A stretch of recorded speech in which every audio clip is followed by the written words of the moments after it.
से आए, पुनः अपने प्रसंग की ओर चलें। श्रीमद् भागवत के माध्यम से हम सभी लोग भगवान के पावन चरित्रों को श्रवण कर रहे हैं। सप्तम स्कंद पूर्ण हुआ, अष्टम स्कंद के प्रारंभ में सबसे पहले गज और ग्राह की कथा सुनाई श्री सुखदेव जी ने।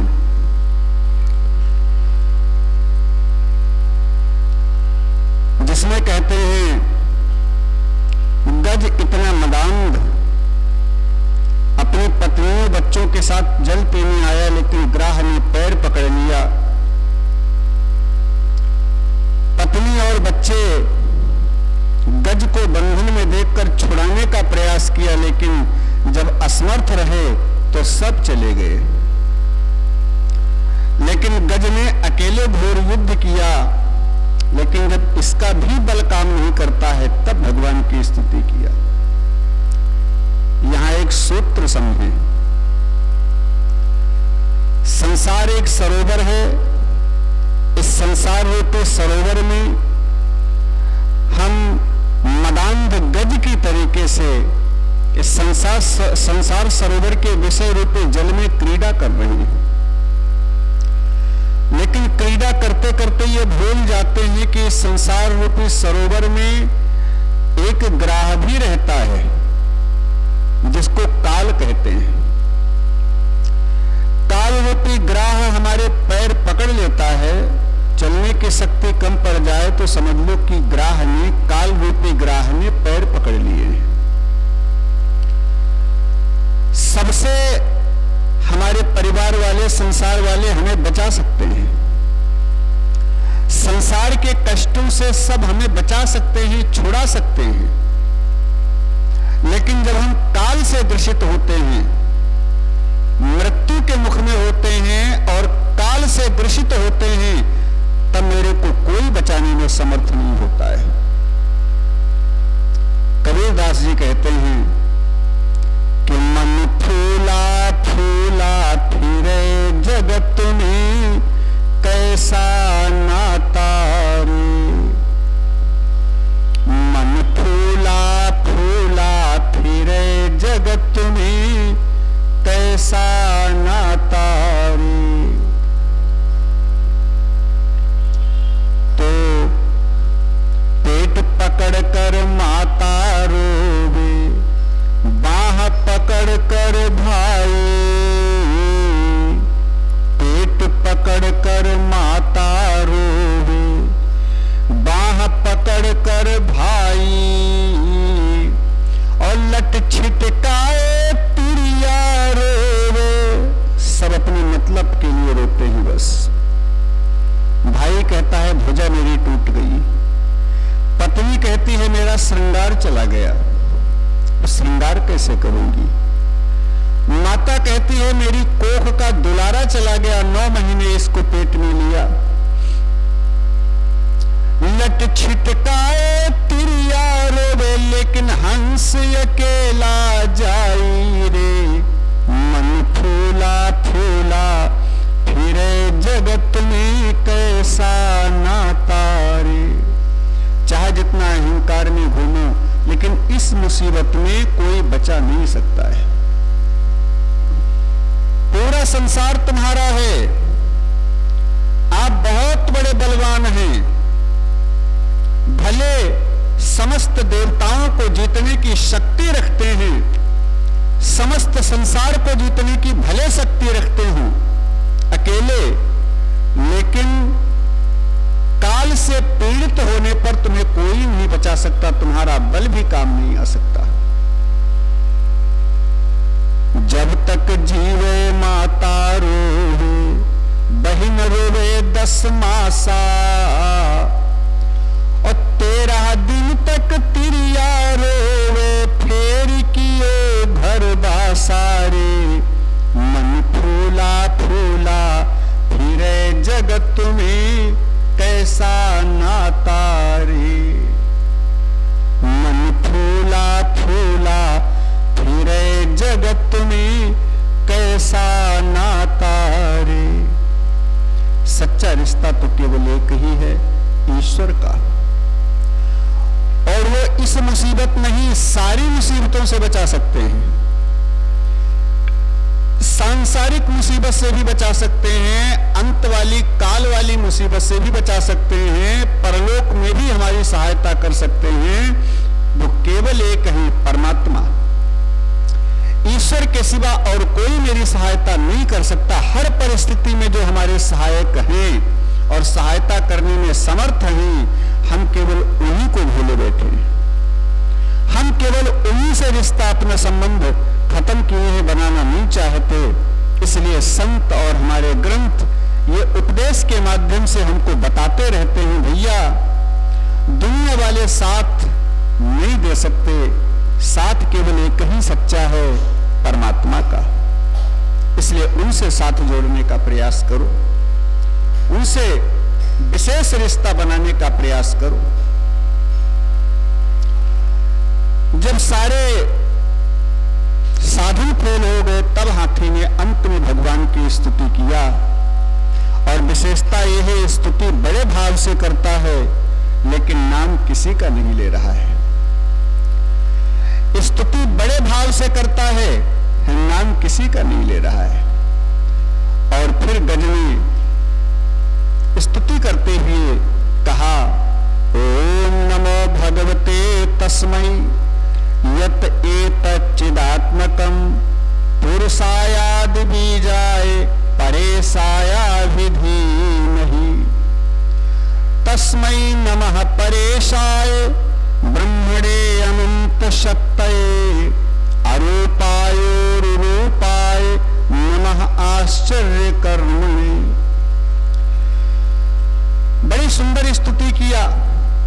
और जब स्तुति करता है मन ही मन, बोल तो सकता नहीं है, क्योंकि थोड़ी सी सूंड बाकी रह गई है डूबने के लिए, बाकी पूरा शरीर डूब गया है जल में, तो बोल नहीं सकता। मन से स्मरण कर रहा है और केवल एक कमल पुष्प तोड़ करके भगवान नारायण को समर्पित करने के भाव से सीधा किया है। भगवान चलने के लिए तैयार हुए, गरुड़ का आवाहन किया, गरुड़ आ गया। लेकिन गरुड़ आए तो बड़ा अहंकार में मस्त। गरुड़ विचार करते हैं कि जब भी कोई जरूरत पड़ती है भगवान की तो मेरे को ही बुलाते हैं, मेरे बिना भगवान का भी काम नहीं हो सकता। गरुड़ के चेहरे को देखकर भगवान समझ गए कि मेरे वाहन को अहंकार रूपी ग्राह ने पकड़ लिया, पहले अपने वाहन को डूबने से बचाऊं। सो भगवान ने गरुड़ के ऊपर एक उंगली रख लिया और कहा उड़ो। गरुड़ ने कहा महाराज पूरे बैठ जाओ, फिर अभी लेकर चलता हूं। भगवान ने कहा ना, आज तो तुम मेरी केवल एक उंगली लेकर के उड़ो। अब गरुड़ ने बहुत पंख फड़फड़ाए, उड़ने का बड़ा प्रयास किया, लेकिन उड़ना तो दूर रहा, तिल भर हिल भी नहीं पाए। सारा अहंकार चूर हो गया। भगवान ने कहा अहंकार करता है, मैं त्रिलोकीनाथ को लेकर के उड़ता हूं। अरे गरुड़, मैं ही तेरी मर्यादा को बढ़ाने के लिए, तेरे मान को बढ़ाने के लिए तुझे दोनों पैरों के बीच में दाब करके उड़ता हूं। अहंकार करता है। गरुड़ का सारा अहंकार चूर हो गया, चरणों में गिर पड़ा, प्रभु गलती हो गई, क्षमा करें, बैठ जाओ महाराज, अभी पहुंचाता हूं। और भगवान गरुणासीन हुए, चले। लेकिन भगवान जितनी जल्दी जाना चाहते हैं, गरुड़ भी उतनी तेजी हुई से नहीं चल पा रहे हैं, तो भगवान स्वयं उतरे, अंतर्ध्यान हुए और गज के पास प्रकट हुए आकर के। हाथी की सूंड को पकड़ करके बाहर निकाला, गज ग्राह पैर पकड़े था साथे में, वो भी लटक करके बाहर आ गया। भगवान ने चक्र के द्वारा ग्राह का सिर काट दिया।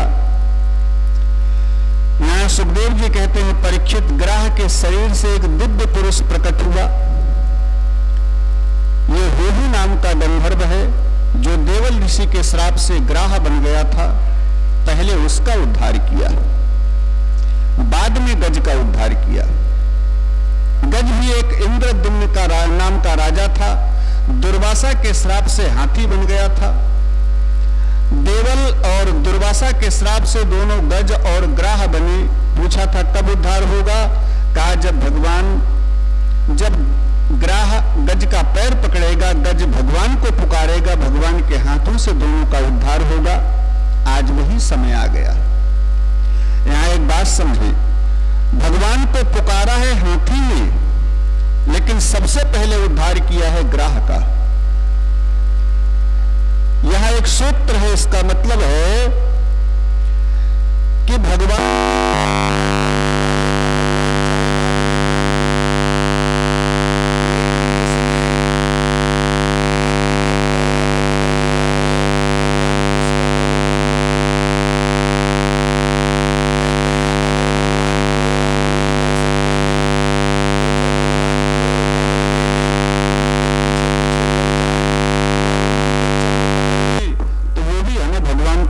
सकते हैं या हम भगवान तक पहुंच सकते हैं। तो जो भक्तों के चरण पकड़ लेते हैं, भगवान उनका पहले उद्धार करते हैं, उनकी तरफ विशेष ध्यान रखते हैं। इसलिए ग्राह का उद्धार किया और फिर गज का उद्धार किया, दोनों का उद्धार किया। इसके बाद में समुद्र मंथन की कथा सुनाते हैं।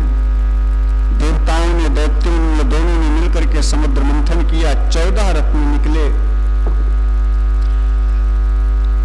14वां रत्न अमृत निकला। धन्वंतरी स्वर्ण कलश में अमृत लेकर के प्रकट हुए। दैत्य लोग अमृत कलश लेकर के भाग गए। मोहिनी रूप धारण करके भगवान आए और अमृत कलश लेकर के दैत्यों को की ओर मुस्कुराते रहे, तुमको भी दूंगा, तुमको भी दूंगा। अपनी मुस्कुराहट की चटनी चटाते हुए, दैत्यों को मोहित करते हुए देवताओं को अमृत पिला दिया। बाद में बड़ा भयंकर देवासुर संग्राम हुआ, सारे दैत्य मारे गए, लेकिन शुक्राचार्य ने मृत संजीवनी विद्या के द्वारा दैत्यों को पुनः जीवित किया। उस समय के दैत्यों के अधिपति थे राजा बलि। राजा बलि शुक्राचार्य के परामर्श से ब्राह्मण, गाय और गुरु जी की सेवा भाव से करना शुरू किया, जिसमें अश्वमेध यज्ञ का निश्चय किया। अश्वमेध यज्ञ कर रहा है। देवता लोग बड़ा दुखी हुए। देवताओं ने जाकर भगवान से निवेदन किया। भगवान ने कहा ठीक है, हम आ रहे हैं। और फिर देवताओं के स्वर्ग को दिलाने के लिए, क्योंकि राजा बलि गुरु की, गाय की और ब्राह्मण की सेवा करके इतना बलिष्ठ हो गया, इतना तेज आ गया उसमें कि देवताओं पर चढ़ाई किया और सारे देवताओं को जीत करके स्वर्ग पर अधिकार कर लिया। अब देवता मारे मारे घूमने लगे। भगवान से प्रार्थना किया। भगवान ने कहा आता हूं। फिर इधर माता अदिति अपने देवताओं का साम्राज्य छीन जाने से, पुत्रों के दुखी होने से कश्यप ऋषि से पूछा मेरे पुत्रों का साम्राज्य कैसे वापस मिले। कश्यप ने कहा पयोव्रत करो, इससे ऐसा पुत्र होगा तुमको जो तुम्हारे पुत्रों का साम्राज्य दिलाने में समर्थ होगा। फाल्गुन के शुक्ल पक्ष के महीने में यह पयोव्रत किया जाता है। 12 दिन का व्रत होता है। श्री सुखदेव जी कहते हैं परीक्षित, जो माताएं इस पयोव्रत को भाव से करती हैं, केवल एक समय दुग्धाहार करके इस व्रत को किया जाता है। 12 दिन तक व्रत करने में नियम होता है कि जिस दिन से व्रत प्रारंभ हो प्रतिपदा तिथि से, उस दिन से जब तक व्रत संपन्न न हो जाए, एक क्षण के लिए भी परमात्मा से ध्यान अलग नहीं होना चाहिए। निरंतर परमात्मा का ध्यान होना चाहिए। माता अदिति ने इस व्रत को पूर्ण किया। रात को भगवान ने स्वप्न में दर्शन दिया, माता जी हम तुम्हारे व्रत से प्रसन्न हैं, मैं आ रहा हूं। और फिर भादों के शुक्ल पक्ष की द्वादशी तिथि भगवान 52 के रूप में माता अदिति के यहां प्रकट हुए। बोलिए 52 भगवान की जय हो। भगवान 52 माता अदिति के यहां प्रकट हुए, लेकिन 7 वर्ष की अवस्था वाले बालक बनकर के प्रकट हुए हैं। इसलिए इनकी बाल लीला का वर्णन नहीं है। कहते हैं भगवान की ऐसी माया हुई जो कश्यप ऋषि और माता अदिति ने यह समझा कि मेरे यहां 7 वर्ष हो गए बालक को जन्म लिए हुए। फिर यज्ञोपवीत की चिंता किया। यज्ञोपवीत बावन जी का हुआ। उस यज्ञोपवीत में बृहस्पति जी यज्ञोपवीत संस्कार करवाने के लिए आए हैं। बृहस्पतिर ब्रह्मसूत्रम मेखलाम कश्यपो ददात। बृहस्पति जी ने ब्रह्मसूत्र माने यज्ञोपवीत पहनाया, मेखला कश्यप जी ने पहनाया। ददौ कृष्णार्जुनं भूमिर्दंडं सोमे वनस्पति कौपेनाच्छादनं माता द्योश्छत्रं जगतः पते। कृष्णार्जुनं माने मृगचर्म, मृग का आसन पृथ्वी मैया ने दिया। सोम ने माने चंद्रमा ने दंड दिया। माता अदिति ने देखा बेटा नंगे खड़ा है, सो कोपीन पहनाई। कोपीन पहनाई। कमंडल वेद गर्भ ने दिया, वेदों ने। ऐसे सरस्वती मैया ने अक्षमाला दिया। सबने बामन जी को दिया। फिर बामन जी ने भिक्षा आदि शक्ति मैया से मांगी। जो भिक्षा में द्रव्य मिला, रत्न आभूषण मिले, माता आदिशक्ति से ला करके बृहस्पति जी को दिया। बृहस्पति जी ने कहा इतने से मेरा काम नहीं चलेगा, और चाहिए। कितना चाहिए महाराज, लिमिट बताइए। बृहस्पति जी ने कहा लिमिट नहीं बताऊंगा, इतना दीजिए कि मेरी इच्छा मांगने की न रह जाए। तो महाराज हम जितना देते जाएंगे आप कहते जाएंगे कि और चाहिए। लिमिट बताओ, या कि ये बता दीजिए कि किसके पास से मांग करके लाऊं जो तुम्हारे मतलब भर की हो जाए। बृहस्पति जी ने कहा ये बता सकता हूं। रेवा नदी के किनारे राजा बलि यज्ञ कर रहा है, उससे जो कुछ भी तुम मांग करके लाओगे, जितना वो दे देगा उतना मेरे मतलब भर का हो जाएगा। इसलिए बामन जी राजा बलि से मांगने के लिए चल पड़े। सुखदेव जी कहते हैं दर्शन करो परीक्षित, जो आगे चल करके 52 भगवान कृष्ण के रूप में आने वाले हैं, वही आज 52 बने हैं। छोटे छोटे चरण हैं, गोरे रंग का शरीर है, 7 वर्ष के बालक के रूप में जो बने हुए हैं। छत्र लगा हुआ है, एक हाथ में छत्र, एक हाथ में माला चल रही है, कमंडल भी लिए हैं, बगल में मृगचर्म दबा हुआ है, आसन कोपीन धारण किए हुए हैं। दिव्य तेज चेहरे के ऊपर, मस्तक के ऊपर मालूम पड़ता है कि भगवान भास्कर स्वयं उदित होकर के जा रहे हैं, ऐसा दिव्य तेज चमक रहा है। मतवारी वाकी चाल मेरो यशोदा को लाल। मतवारी वाकी चाल मेरो यशोदा को लाल। बने बामन कृपाल प्यारे नंद जी को लाल। बने बामन कृपाल मेरो नंद जी को लाल।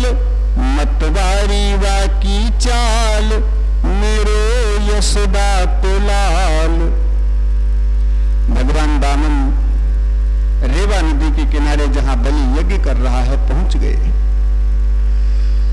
मस्तक के ऊपर दिव्य तेज 7 वर्ष के ब्राह्मण बालक के चेहरे पर जब देखा राजा बलि तो आश्चर्य में पड़ गए, दौड़ करके स्वागत करते हैं। स्वागतम ते नमस्तुभ्यं ब्रह्मं किं करवानिते। ब्रह्म ऋषीणाम तपः साक्षान् मन्ये त्वा अर्यवपुर्धरम्। बलि कहते हैं कि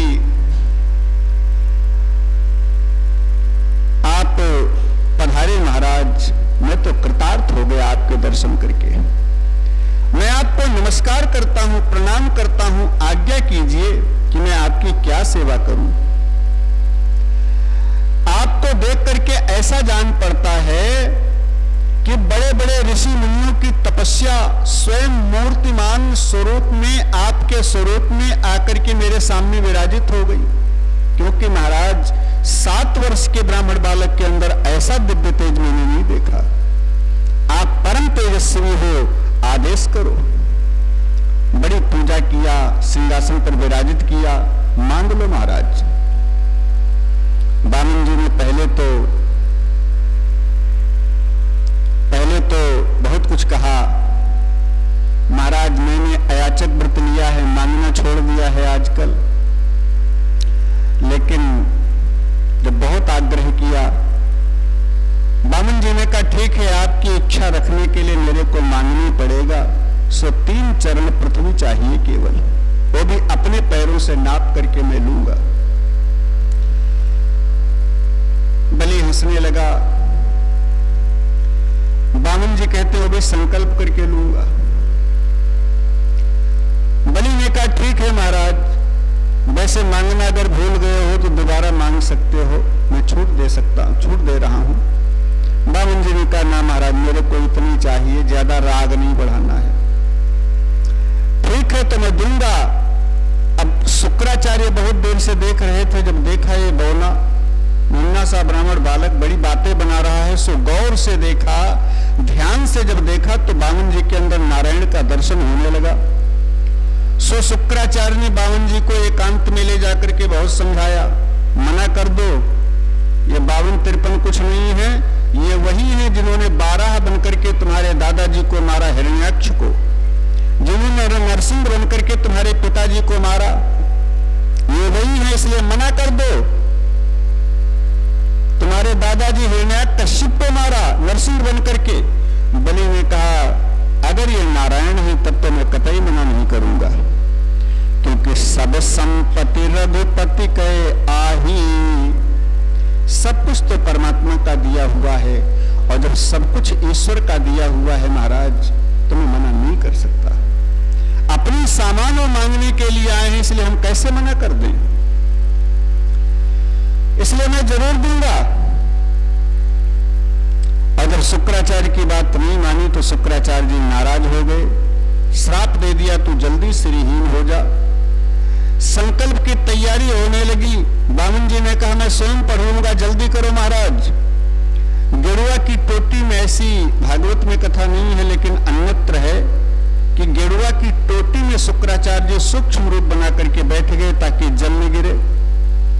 जल नहीं गिर रहा है तो बामन जी ने एक पैनिक उसकी डंडी लेकर के फेंक करके मारी जलपात्र में, तो शुक्राचार्य का बायां नेत्र फूट गया।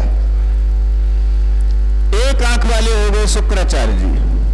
भाव ये है, भगवान ने शिक्षा दिया है कि एक दृष्टि से संसार को देखो, द्वैत भाव नहीं अद्वैत भाव जागृत करके एक दृष्टि से संसार को देखो। और फिर बामन जी ने, गुरु जी तो भाग गए, बामन जी ने मंत्र पढ़ा, संकल्प पूर्ण हुआ, फिर तो विराट शरीर में प्रकट हो गए। 2 चरणों में तीनों लोक नाप लिए, तीसरा चरण बाकी रह गया। कहा नापो महाराज? बामन जी ने कहा मेरे शरीर को नाप लो। और फिर बामन जी ने बलि के सिर के ऊपर अपना चरण रखा, जिससे बलि की जो अहंकार बुद्धि थी वो नष्ट हो गई, बुद्धि शुद्ध हुई बलि की। कहते हैं प्रहलाद जी प्रकट हो गए। प्रहलाद जी ने बड़ी प्रशंसा किया अपने पुत्र बलि की कि मैं तो केवल भगवान को प्रकट कर पाया खंभे से, लेकिन मेरा पौत्र तो मेरे से भी आगे निकल गया। मेरे पौत्र ने तो भगवान को भिखारी बना दिया। भगवान स्वयं मांगने के लिए आए, इसलिए मेरा पौत्र बलि तो ज्यादा आगे हो गया। और बार बार प्रहलाद जी प्रशंसा करके चले जाते हैं। बामन जी कहते हैं बलि मांग लो। बलि थोड़ा मस्खरी करता है, पहले प्रभु क्या मांगू? जो मांगने के लिए मेरे से आया उससे क्या मांगू? बामन जी ने कहा बलि मैंने तुमको सुतल लोक का राज्य दिया और 1 कल्प तक सुतल लोक का राज्य करोगे। आगे जो मनवंतर आएगा, जो 12 कल्प आएगा, उस कल्प के तुम इंद्र बनोगे और मैं पुरंदर बनूंगा।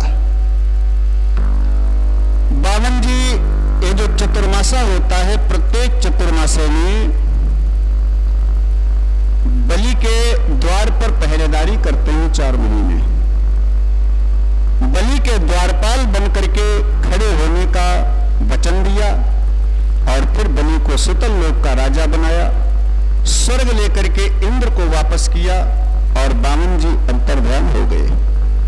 बोलिए बावन भगवान की जय। समास विधि से कथा सुन रहे हैं आप लोग, क्योंकि आज ही भगवान कृष्ण का प्राकट्य करना है, इसलिए जल्दी में कथा सुन रहे हैं। थोड़ा संक्षिप्त भाव में अष्टम स्कंद पूर्ण हुआ, नवम स्कंद प्रारंभ हुआ। नवम स्कंद में सूर्य वंश और चंद्र वंश दोनों की कथाएं सुनाई हैं श्री सुखदेव जी ने, जिसमें अनेक राजाओं का वर्णन किया है। लेकिन विशेष बात तो यह है, राम जी की कथा सुनाई नवम स्कंद में, जो केवल 1.5 अध्याय में कथा सुनाई राम जी की।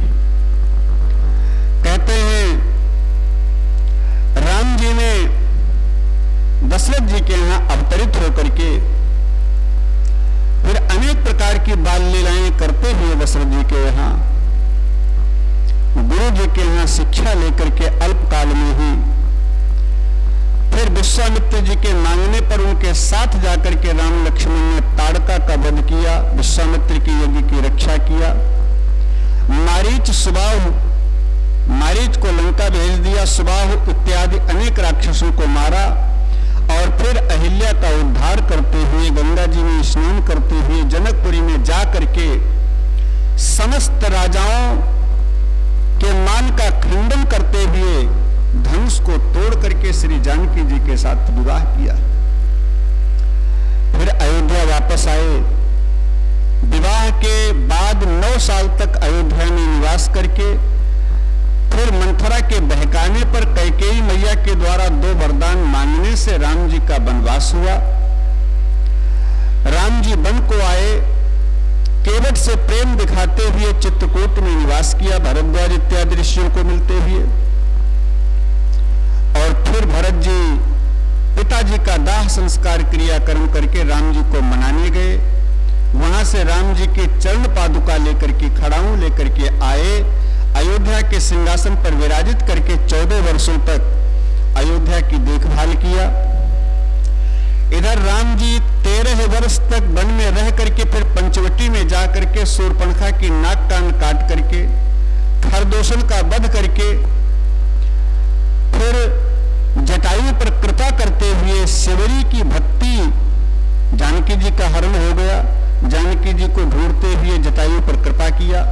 शिवरी की भक्ति का अनुमोदन करते हुए शिवरी को परम गति प्रदान किया। ऋषिमुख पर्वत पर आकर के सुग्रीव इत्यादि भालू बंदरों को मिल करके बाली का वध किया। फिर हनुमान जी के द्वारा जानकी जी की खोज हुई, जानकी जी का पता लगा करके उनकी सुध लेकर के हनुमान जी वापस आए, राम जी को सूचना दिया। फिर राम जी ने समुद्र में पुल बना करके सारी सेना समुद्र के पार करके लंका पर चढ़ाई किया और समस्त राक्षसों का वध करके रावण इत्यादि का राम जी सबको साथ में लेकर अयोध्या आए। फिर राम जी का राजतिलक हुआ। ऐसे केवल 1.5 अध्याय में राम जी की कथा 9वें स्कंद में सुनाई और फिर 10वें स्कंद प्रारंभ करते हैं। श्री सुखदेव जी ने यदुवंश की कथा सुनानी शुरू की। बोलिए कृष्ण कन्हैया लाल की जय हो। गोविंद मेरो है, गोपाल मेरो है, गोविंद मेरो है, गोपाल मेरो है।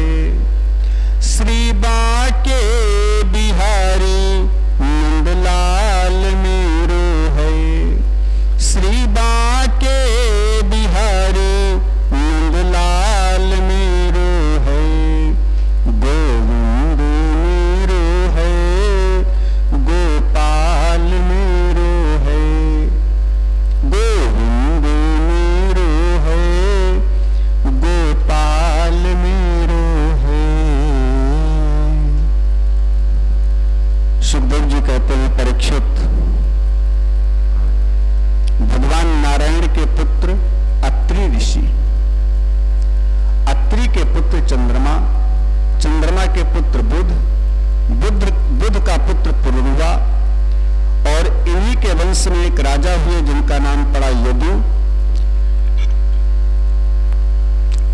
जजाति राजा के 2 पत्नियां शर्मिष्ठा और देवयानी। शर्मिष्ठा से 3 पुत्र, देवयानी से 2। अनु, द्रोह, पुरु, तुर्दस और यदु। यदु सबसे बड़े पुत्र हैं। उन यदु से यदुवंश चला। यदु के वंश में ही आगे चल करके एक राजा हुए जिनका नाम पड़ा देवमीढ़। देवमीढ़ के 2 पत्नियां थी। एक पत्नी से 2 पुत्र हुए जिनके नाम हुए अर्जन्य और पर्जन्य। एक पत्नी से केवल 1 पुत्र हुआ जिसका नाम पड़ा सूरसेन। अर्जन्य पर्जन्य के 9 पुत्र हुए जो 9 नंद कहलाए, नंद बाबा इत्यादि। सबको नंद की पदवी मिली, सब नंद कहलाए। और सूरसेन के 1 पुत्र हुआ जिसका नाम पड़ा वसुदेव। वसुदेव के संतान नहीं हो रहे इसलिए विवाह करते ही चले गए, तो 7 पत्नियां थीं। वसुदेव के 7 विवाह हुए। पौरवी, रोहिणी, भद्रा, मदिरा, रोचनाइला, देवकी प्रमुखा आसन, पत्नी आनक दुंदुभे। पौरवी, रोहिणी, भद्रा, मदिरा, रोचना, इला और सबसे छोटी वाली है जिनका नाम है देवकी। सुखदेव जी देवकी के 8 संतानें हुई, जिनमें से 6 को कंस ने मार दिया। 7वां गर्भ रोहिणी के गर्भ में पहुंचाया खींच करके। देवकी का गर्भपात हो गया, ऐसा सबको विदित हो गया। रोहिणी मैया से बलराम जी का जन्म हुआ जो देवकी के 7वें गर्भ हैं। इसलिए बलराम जी देवकी नंदन भी हैं, रोहिणी नंदन भी हैं। देवकी के गर्भ में आए और जन्म रोहिणी से हुआ। और 8वें गर्भ में फिर परमात्मा आए जिन्होंने देवकी से जेल में जन्म लिया, गोकुल में जाकर के बाल लीला किया और फिर वृंदावन की लीला किया। फिर 11 वर्ष तक वृंदावन गोकुल की लीला करके मथुरा आ गए। 14 वर्ष तक मथुरा की लीला किया, फिर द्वारिका पहुंच गए और 100 वर्षों तक द्वारिका की लीला किया। ऐसे 125 साल तक इस धराधाम पर भगवान कृष्ण अपनी लीला करके गोलोकवासी हो गए। और इतनी कथा सुना करके श्री सुखदेव जी मौन हो गए। बड़ी देर हो गई, कुछ नहीं बोले। परीक्षित जी ने आग्रह किया, गुरुदेव आपने भगवान कृष्ण की कथा नहीं सुनाई। सुखदेव जी ने कहा, सुना तो दिया। यानी महाराज एक श्लोक में सारी कथा हो गई? वो सुना तो दिया। अभी देवकी से जन्म लिया, गोकुल वृंदावन द्वारिका की और मथुरा की लीला करके चले गए। महाराज, कथितो वंश विस्तारो भवता सोम सूर्यो राज्ञां चोभय वंश्यानां चरितम परमाद्भुतम। आपने चंद्रवंश, सूर्यवंश, अनेक वंशों की कथा विस्तार से सुनाई, लेकिन मैंने कभी यह नहीं कहा कि इस कथा को थोड़ा शार्ट कर दो या इस कथा को थोड़ा बढ़ाओ, कुछ को छोटी किया, कुछ को बड़ी किया। मैंने कोई ऑब्जेक्शन नहीं किया प्रभु, क्योंकि मेरी इच्छा थी कि मैं भगवान कृष्ण की कथा विस्तार से सुनूंगा। उस कथा को आपने इतना संक्षिप्त कर दिया, इतना संक्षिप्त कर दिया प्रभु, अति सूक्ष्म कर दिया। ये मेरे को बिल्कुल अच्छा नहीं लगा। नाथ, भगवान कृष्ण का चरित्र विस्तार से सुनाओ ना, विस्तार से सुनाओ।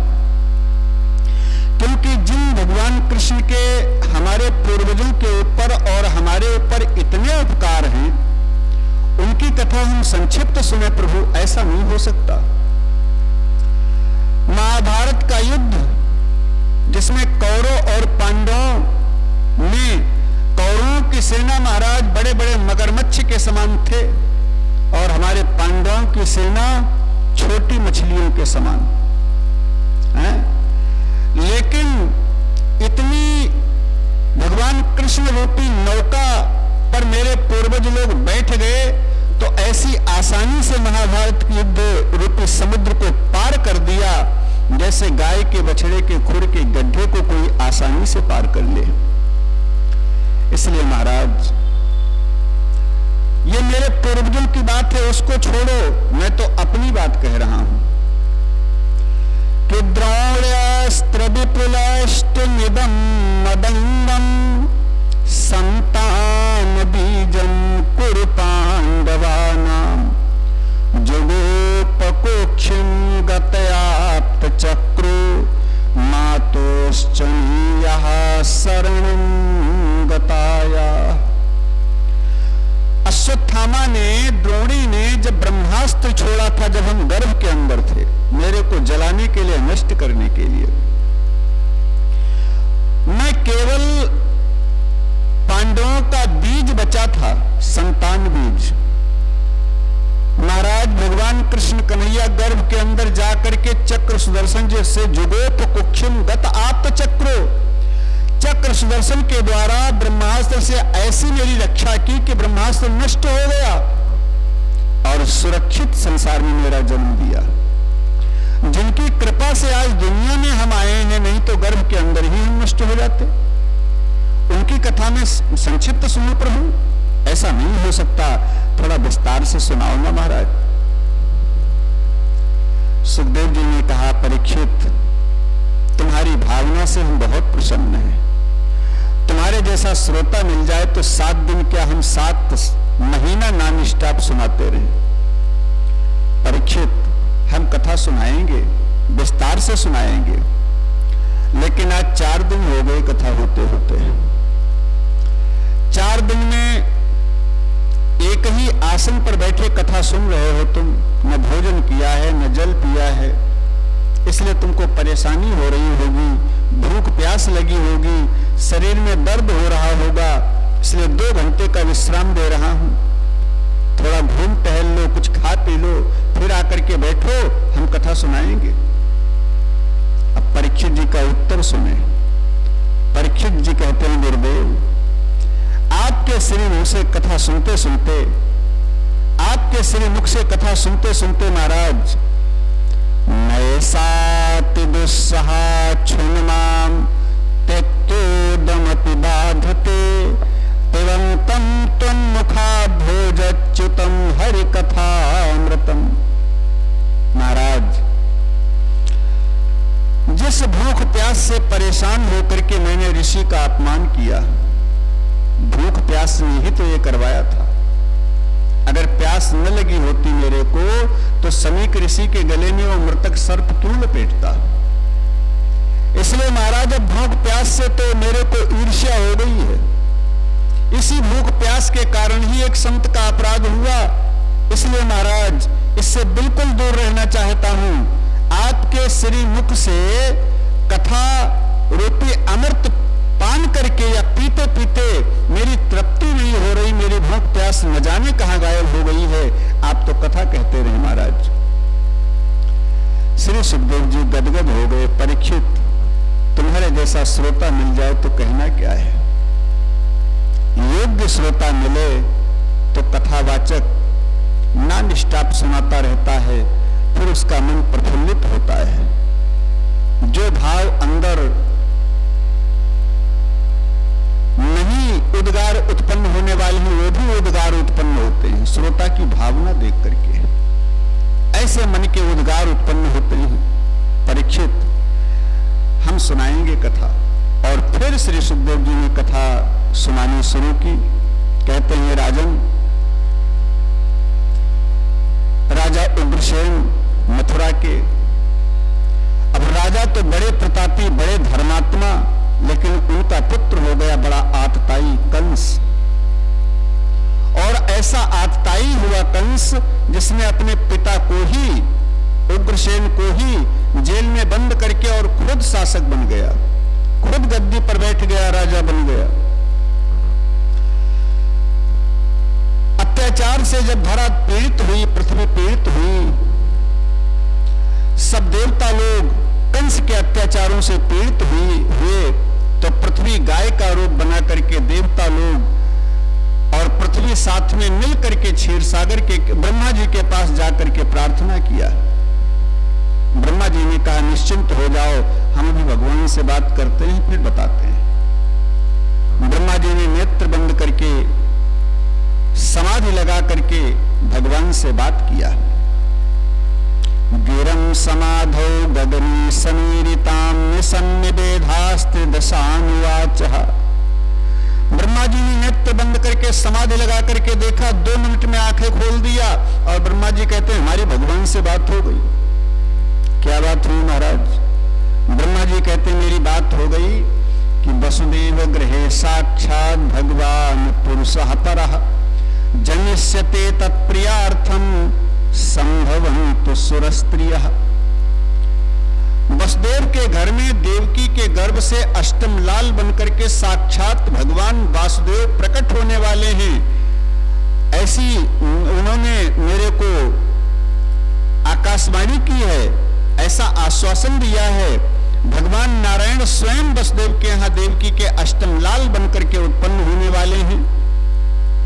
इसलिए देवताओं तुम सब लोग एक काम करो, जब भगवान आने वाले हैं तो उनके सहयोगी बनने के लिए कोई रिश्तेदार बन जाओ, कोई मित्र बन जाओ, कोई अड़ोसी पड़ोसी बन जाओ, कोई सेना बन जाओ, कोई परिवार वाले पुत्र पौत्र इत्यादि बन जाओ, और जब जिसकी आवश्यकता पड़े तब वो जाकर के जन्म लो। अकेले नहीं, संभवंत सुरस्त्रिया, अपनी अपनी स्त्रियों के साथ जाकर के जन्म लो, भगवान का साथ देने के लिए, क्योंकि भगवान अकेले नहीं आने वाले हैं। विष्णुर माया भगवती यया सम्मोहितम जगत, जिसने सारे संसार को अपने माया से मोहित कर लिया है, वो भगवान विष्णु की माया साक्षात भगवती भी आकर के उत्पन्न होकर के लीला में सहयोगी बनेंगी, साथ देंगी। और ऐसी आकाशवाणी ब्रह्मा जी ने सब देवताओं को बताया। पृथ्वी निश्चिंत हो गई, देवता निश्चिंत हो गए, सब निश्चिंत हो गए। फिर इसके बाद श्री सुखदेव जी कहते हैं परीक्षित, कंस की चचेरी बहन देवकी है, जो देवक की छोटी वाली पुत्री है। देवकी जिसका विवाह वसुदेव जी के साथ कंस ने बड़ी धूमधाम से किया, क्योंकि कंस के अत्याचारों से, कंस के कर्मों से प्रजा में थोड़ा कानाफूसी होने लगी। प्रजा जब भड़कने लगी तो कंस ने देवकी का विवाह वसुदेव के साथ किया और इतना ज्यादा दहेज दिया, इतने धूमधाम से विवाह किया कि सारे प्रजावासी उस विवाह उत्सव को देख करके दंग रह गए। बाप रे, चचेरी बहन के लिए इतना ज्यादा कंस ने किया। इसका मतलब कंस ऊपर से भले कठोर हो लेकिन हृदय का बड़ा कोमल है। और जब कंस की प्रशंसा होने लगी तो कंस ने थोड़ा और दिखावा किया। ये दुष्ट लोग केवल दिखावा ही करते हैं। दुष्टों के प्रेम में केवल दिखावा होता है। उनके भाव कब बदल जाएं, कब दुष्टता पर उतर आए, कुछ पता नहीं है। कंस ने देवकी को लिपट करके खूब आंसू बहाए और बड़ा प्यार दिखाया। फिर स्वयं रथ के ऊपर बैठ गया, सारथी बनकर के देवकी को, वसुदेव को बैठा लिया, रथ का संचालन करने लगा। सारी प्रजा कंस की जय जयकार करने लगी। महाराज बड़े कोमल चित्त वाले हैं, बड़े दयालु हैं, कितना प्रेम करते हैं देखो। अब फिर कंस मथुरा के बाहर लिए जा रहा है रथ भेजने के लिए। देवताओं ने सोचा कंस का असली चेहरा प्रजावासियों के सामने लाना चाहिए, सो देवताओं ने आकाशवाणी शुरू कर दी कि देवकी का जो 8वां गर्भ होगा कंस, वो तेरा बनेगा काल। और जैसे आकाशवाणी सुनी सो देवकी के बालों को पकड़कर रथ से नीचे खींच लिया, मारने के लिए तैयार हो गया कंस। माने कंस का असली चेहरा सामने आ गया। वसुदेव जी आए, कंस की तलवार को पकड़ करके कंस को समझाते हैं, महाराज अबला के ऊपर हाथ उठाते हो, इतने बड़े बलवान होकर के, त्रैलोक्य विजेता होकर के अबला के ऊपर, वो भी तुम्हारी बहन। महाराज विचार करो, मृत्युर्जन्मवतां वीर देहे सहजायते आद्यवाब्द सतांते वा मृत्युर्वे प्राणिनां ध्रुवः। महाराज, जन्म के साथ में ही मृत्यु भी जन्म ले लेती है, और फिर मरना निश्चित हो जाता है। जिसका संसार में जन्म हुआ है उसे एक दिन अवश्य मरना है, क्योंकि मृत्यु अटल सत्य है। इसलिए जो सज्जन लोग होते हैं, साधु लोग होते हैं, वो मृत्यु को टालने का प्रयास नहीं करते, मृत्यु को सुधारने का प्रयास करते हैं। इसलिए हमेशा ध्यान रखो, मृत्यु को टालने का नहीं, मृत्यु को सुधारने का प्रयास करना चाहिए, क्योंकि मृत्यु तो अटल सत्य है, ये टालने से टलने वाली नहीं है। कंस को समझाया तो कंस ने कहा, देवकी का 8वां गर्भ मेरा काल है, मैं इसे मार दूंगा। वसुदेव ने कहा, महाराज तो उसकी चिंता न करो, 8वें की बात छोड़ो, नंबर 1 से लेकर नंबर 8 तक जितने भी लाल होंगे देवकी से सब ला करके मैं तुमको दूंगा, उनको मार देना महाराज। कंस ने कहा, ठीक है, लेकिन जब तक देवकी से 8 संतानें नहीं हो जाती जेल में रहना पड़ेगा। वसुदेव ने कहा, मंजूर है साहब। और देवकी वसुदेव दोनों को हथकड़ी बेड़ियां पहना करके कारागृह में डाल दिया कंस ने। इधर देवकी से प्रथम संतान का जन्म हुआ। वसुदेव वादे के अनुसार प्रथम संतान लेकर आए, कंस को दिया। अन्यत्र कथा आती है कि एक बार कंस ने बालक को छोड़ दिया। भागवत में तो नहीं, गर्ग संहिता वगैरह में लिखा हुआ है कि एक बार कंस ने बालक को छोड़ दिया, लेकिन नारद जी आए। नारद जी ने कमल का फूल दिखा करके उसकी पंखुड़ी गिना करके 1 से 8, 8 से 1 उल्टी सीधी सब तरफ से गिनाकर बुद्धि को भ्रमित कर दिया, और दोबारा कंस ने बालक को निड़वा करके वसुदेव के साथ मार दिया। ऐसे एक नहीं 6 पुत्र देवकी के मारे। देवकी ने 7वां गर्भ धारण किया। भगवान ने योग माया को याद किया और योग माया से कहा, देवकी का 7वां गर्भ खींच करके रोहिणी के गर्भ में पहुंचा दो, जो वसुदेव की ही पत्नी गोकुल में रहती है बाबा नंद के यहाँ। जब वसुदेव को जेल में डलवा दिया कंस ने, तो इनकी जो अन्य 6 पत्नियां थी वो जहां तहां शरण में चली गई। रोहिणी मैया वसुदेव की ही पत्नी बाबा नंद के यहाँ रह रही हैं। तो भगवान ने योग माया से कहा, रोहिणी के गर्भ में पहुंचा दो, इससे हमारे शेष जी बलराम जी के रूप में अवतरित होने वाले हैं। और देवकी के 8वें गर्भ से भादों का महीना होगा, कृष्ण पक्ष होगा, अष्टमी तिथि होगी, रोहिणी नक्षत्र होगा, तब 12 बजे रात को मेरा जन्म होगा। मैं देवकी से जन्म लूंगा और तुम यशोदा से कन्या के रूप में जन्म लेना, फिर तुम मथुरा आ जाना, हम गोकुल आ जाएंगे, फिर कंस को मारने का साधन किया जाएगा। अभी 2 दिन के बाद तो कृष्ण जन्माष्टमी है, और उसी कृष्ण जन्माष्टमी के उपलक्ष्य में ये कथा हो रही है। तो परसों कृष्ण जन्माष्टमी है, भगवान कृष्ण का जन्म आज हुआ है कथा के माध्यम से, और परसों हम लोग जन्माष्टमी के माध्यम से मनाएंगे धूमधाम से, है? तो भगवान ने योग माया को बताया। योग माया भी अपना काम करती है। देवकी का 8वां गर्भ खींच करके रोहिणी के गर्भ में पहुंचा दिया। इधर कंस इत्यादि ने समझ लिया कि देवकी का 7वां गर्भपात हो गया। सप्तमो वैष्णवं धामं यमनंतं प्रचक्षते, गर्भो बभूव देवक्या हर्ष शोक विवर्धनम्। और फिर देवकी के 8वें गर्भ में भगवान आए। देवकी ने 8वां गर्भ धारण किया। देवकी के अंदर इतना तेज आ गया, देवकी के शरीर से इतना दिव्य तेज निकलने लगा, बड़ी सुंदर लग रही है देवकी। भगवान गर्भ के अंदर आए हैं, सब देवता आकाश में खड़े होकर के भगवान की स्तुति करने लगे। भागवत में इसको गर्भ स्तुति लिखा है व्यास जी ने। श्री सुखदेव जी ने इस अध्याय का, भागवत के 10वें स्कंद के 2 अध्याय का नाम ही गर्भ गर्भ स्तुति कर दिया है, गर्भ स्तुति नाम कर दिया है। देवताओं ने गर्भ स्थित भगवान की स्तुति किया, लेकिन गर्भ स्तुति इसको नाम दे दिया है। क्यों? क्योंकि एक बार गर्भ जी महाराज भगवान के पास रोते रोते गए।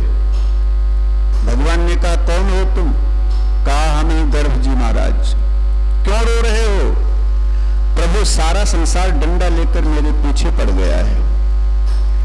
5 मिनट भी अगर किसी को मंच पर बैठ करके सत्संग करने का, प्रवचन करने का समय मिलता है तो एक बार ये अवश्य कहता है कि भैया ऐसा काम करो, ऐसा काम करो कि दोबारा गर्भ के अंदर ना आना पड़े। महाराज, अगर हम इतना बुरे थे तो मेरे को बनाया क्यों? बनाया तो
सुखदेव जी के शब्दों में देखें, सुखदेव जी कहते हैं थोड़ा दर्शन करो परीक्षित, क्या सुंदरता क्या शोभा है प्रभु की जब प्रकट हुए।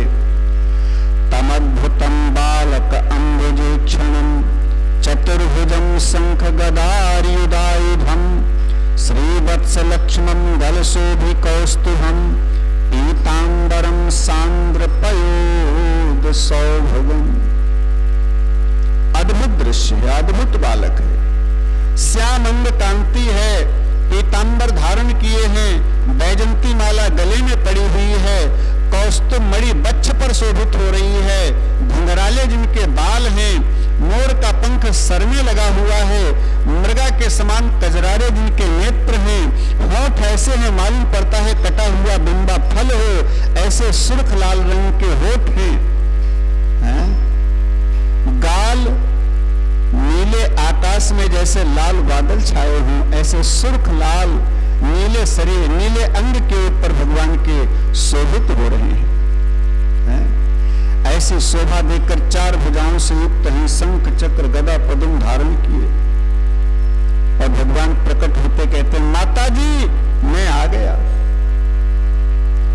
आपने बड़ी तपस्या किया था, मेरे से वरदान मांगा था, चाहा तुम्हें समान सुत प्रभुसन कवन दुराओ, स्वयं मनु शत्रुता के रूप में मैंने वचन दिया था, मेरे से कोई ये मांग ले कि तुम्हारे समान पुत्र चाहिए तो मेरे को 3 बार आना पड़ता है, मेरे से कोई ये मांग ले कि तुम मेरे पुत्र बन जाओ तो एक ही बार में काम चल जाता है, लेकिन कोई ये कह दे तुम्हारे समान चाहिए तो 3 बार आना पड़ता है, ये बताने के लिए कि मैं वैसा बन पाया हूं कि नहीं बन पाया हूं।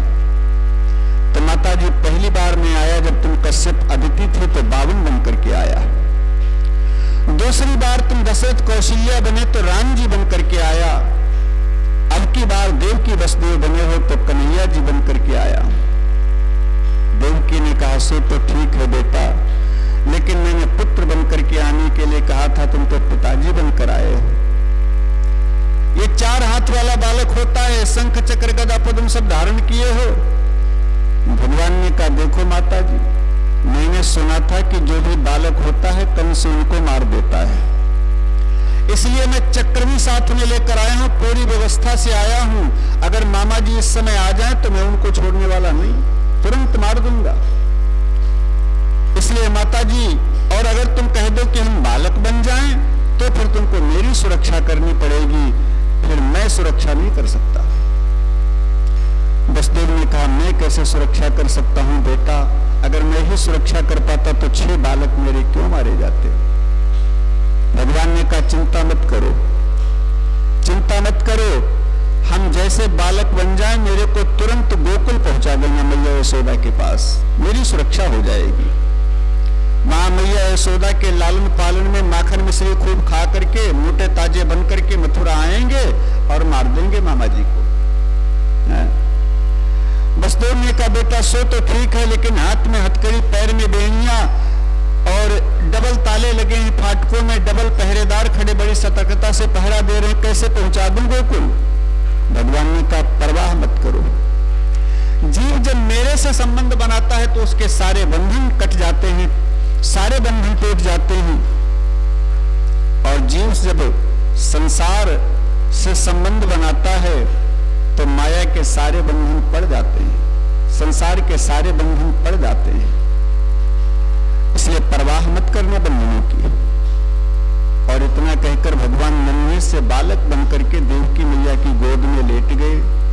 मैया देवकी ने सबसे पहले स्तन पान कराया, दूध पिलाया भगवान को, फिर न जाने कहां से एक टोकरी आ गई, सूप आ गया, भगवान को सूप में लिटाया, हथकड़ी बिल्लियां टूट गई, सिर पर रखा वसुदेव ने भगवान को, लेकर आए फाटक के पास तो ताले अपने आप टूट गए, फाटक खुल गए, पहरेदार गहरी निद्रा में सो गए। जैसे जेल के बाहर लेकर पहुंचे, नन्ही नन्ही फुहारों में बरसात होने लगी। बलराम जो रोहिणी के वहां प्रकट हो चुके थे 1 वर्ष पहले, वो शेष जी बन करके आए, फलों को तान करके पीछे से कहीं बूंद न पड़ जाए कृष्ण के ऊपर, चलने लगे। लेकिन तेरी माया का न पाया कोई पार, कि लीला तेरी तू ही जाने।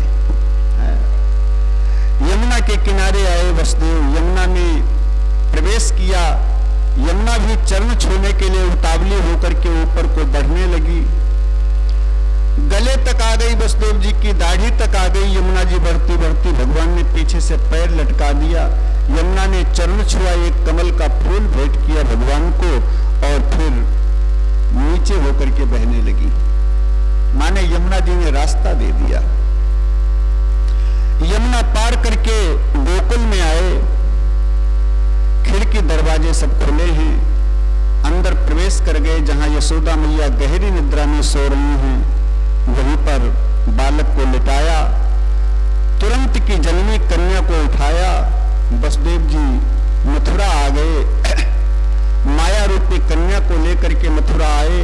हाथ की हथकड़ी, पैर की बिल्लियां अपने आप पड़ गई। फाटक बंद हो गए। पहरेदार जाग पड़े। देवकी की गोद में कन्या पहुंची, रोने लगी। पहरेदार सतर्क हो गए। जाकर कंस को सूचना दिया। कंस नंगी तलवार लेकर हाथ में आया। देवकी की गोद से कन्या को छीन करके पैर पटक करके नीचे पटकना चाहा, लेकिन कन्या हाथ से छूट गई। अष्टभुजी दुर्गा बनकर के आकाश में प्रकट हुई और कहती है, कंस तू मेरे को क्या मारेगा? तेरे मारने वाला तो इस ब्रजमंडल के किसी गांव में पैदा हो चुका है, अन्यत्र। कंस ने कहा, देवी जी इतना तो बता दो कौन से गांव में हुआ है? कन्या ने कहा, इतना तो नहीं बताऊंगी, लेकिन इसी गोकुल, इसी ब्रजमंडल के किसी गांव में हो चुका है। 84 कोस में ब्रजमंडल, हजारों गांव हैं ब्रजमंडल क्षेत्र में। कन्या अंतर्ध्यान हो गई और कहते हैं वहां से चल करके विंध्याचल पहाड़ पर आकर के विंध्यवासिनी मैया बन करके प्रकट हो गई। योग माया बोलिए विंध्यवासिनी मैया की जय हो। और सारी दुनिया विंध्यवासिनी मैया के दर्शन करने लगी, पूजन करने लगी। सारी दुनिया में पूजने लगी विंध्यवासिनी मैया। कंस ने वसुदेव देवकी को बंधन से मुक्त किया, बड़ी क्षमा याचना किया, जेल से मुक्त किया। और यहाँ गोकुल में भगवान कृष्ण के जन्म का उत्सव मनाया जा रहा है, जिस उत्सव के बारे में कल हम चर्चा करेंगे।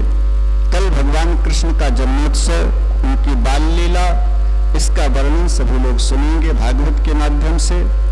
आज की कथा को हम यहीं तक सीमित रखते हैं। बोलिए सच्चिदानंद भगवान की जय हो। बोलिए कृष्ण कन्हैया लाल की जय हो। श्री कृष्ण गोविंद हरे मुरारी, हे नाथ नारायण वासुदेवा। श्री कृष्ण गोविंद हरे मुरारी, हे नाथ नारायण वासुदेवा। हे नाथ नारायण वासुदेवा, हे नाथ नारायण वासुदेवा। श्री कृष्ण गो